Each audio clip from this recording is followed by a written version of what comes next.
All right, so today we're going to talk about sets of rational numbers, maybe some irrational numbers. Really, we're going to talk about real numbers in general. What you see in front of you is just a really large Venn diagram. So we're going to kind of work our way through this Venn diagram throughout this video. But the very first thing we're going to do is talk about the most specific set of numbers in this Venn diagram. So the most specific set of numbers in this Venn diagram are going to be called natural numbers. So natural numbers are going to be also called your counting numbers. So just like you would think, we count 1, 2, 3, 4, and so on and so forth. Natural numbers are going to be your counting numbers. So I tell my students, obviously with natural numbers, when we start counting, we don't go 0, 1, 2, 3, 4. So natural numbers, they don't include 0. It is just going to be 1, 2, 3, 4, and as you would continue counting up, those would be your natural numbers. So the next category, they're going to be called whole numbers. There's only one difference between natural numbers and whole numbers. So we said that natural numbers were our counting numbers, so 1, 2, 3, 4. Whole numbers are all of our natural numbers, and whole numbers does include 0. So 0 would be a whole number, and because if you can look at this Venn diagram, basically each one of these is a circle that's either inclusive or exclusive. So if we take this part of the Venn diagram right here, anything within this orange line is a natural number. So 0 would not be a natural number, but it would be a whole number. Because if we do the same thing and we do this section, this subset of numbers, so anything within this orange section is a whole number. So 0 would be a whole number, and because all of these are also within this larger section of whole numbers, and that means 1 would be a whole number, 2 would be a whole number, 3, 4, and so on and so forth. Okay, so the next set of numbers that we're going to include, we're going to talk about integers. So you notice the definition for integers. Integers are whole numbers and their opposites. So a lot of people think that integers are just negative numbers. Integers are more than just negative numbers. So let's go ahead and draw our section. Anything within this green section is going to be an integer. So that means that 1 is an integer. That means that 0 is an integer. Anything that is within this subset is going to be considered an integer. So 1, 2, 3, 4, counting up with the natural numbers, all of those would be an integer. 0 would also be included in those integers, but now we have to add the next piece. So anything that's the opposite of a whole number is going to be out here. So let's say if we have 1 as a counting number or a whole number, then the opposite of that is going to be -1. Obviously, we have maybe -3, -12. All of those would be considered integers. All right, so the next category of number that we're going to look at is probably more of the broad number when we're talking about rational numbers in general.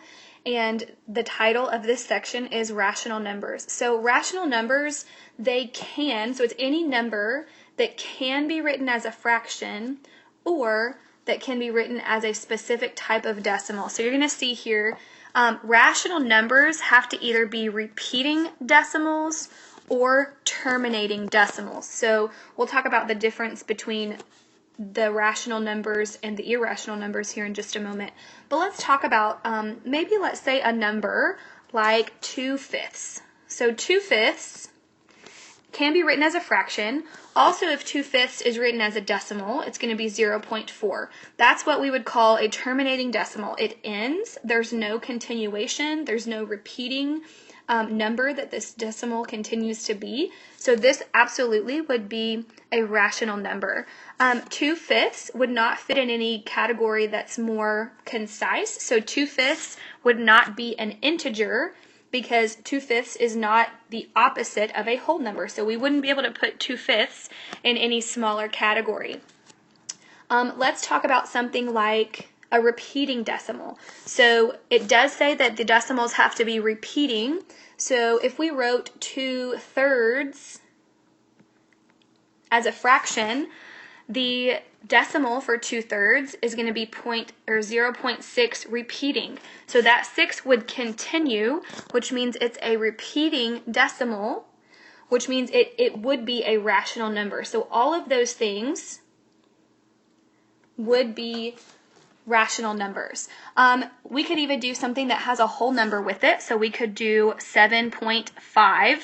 7.5 would be a rational number because it actually is terminating, and there's no way that it could be an integer because it has a piece on it. It has something that's not just the opposite of a whole number, so it would not be an integer.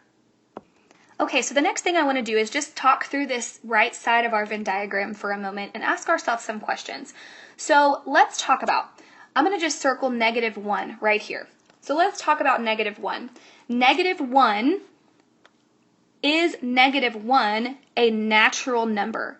So -1 is not within this section of our Venn diagram. So -1 would not be a natural number. Is -1 a whole number? So if we look at this section of our Venn diagram, -1 is not within that section of our Venn diagram, so it would not be a whole number. We can look here. Is -1 an integer? Is it a whole number or its opposite? And absolutely yes, it is. So we could say that -1 is an integer. Is -1 a rational number? -1 is within the context of this rational number. So this section of integers is within this Venn diagram of rational numbers. So -1 would be a rational number. Okay, let's do the same thing with a different number. So let's go back to our 2/3. Okay, 2/3 fit the category of rational number. We know that. But let's go back to natural numbers. Is 2/3 a natural number? Do we count 2/3 of a person when we count? No, we don't. It's also not within this purple context of our Venn diagram. So 2/3 would not be a natural number. Same thing with whole numbers. Is 2/3 a natural number or 0? It is not, so it would not be a whole number. Let's look at this part of the Venn diagram. Is 2/3 a whole number or its opposite?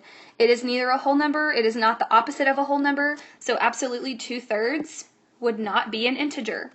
If we look at the definition of rational number, it's some number that can be written as a fraction or a repeating or terminating decimal, and so 2/3 absolutely would be a rational number.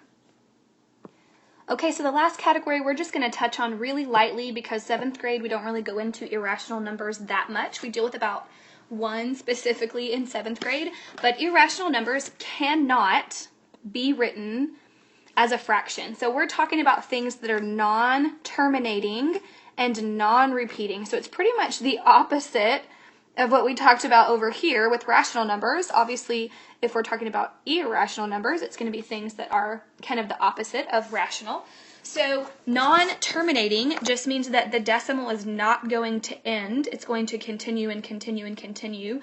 Non-repeating means there's not going to be a pattern to where you can predict the number. So even over here, a rational number, if I wanted to do 0.65 repeating, it would be 0.65, 0.65, 0.65, 0.65.